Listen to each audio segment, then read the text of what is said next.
When all the burners on an electric stove fail to work, it is often due to a power supply issue, faulty elements, or damaged burner control switches.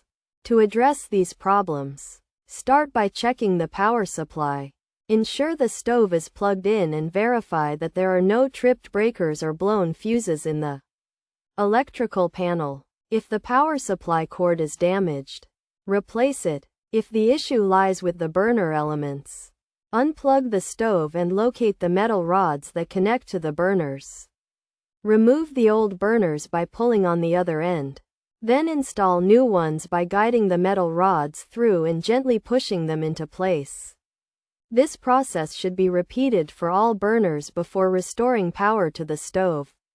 If the burner control switches are the problem, begin by cutting power to the stove and pulling it away from the wall to access the rear panel. Remove the stove's knobs and unthread the mounting screws to take off the rear access panel, which will expose the control panel. From there, uninstall the old burner control switches and replace them with new ones. After reattaching the access panel and knobs, restore power to the stove and check if the burners are now working properly. By following these steps, you should be able to fix the issue and get your electric stove functioning again.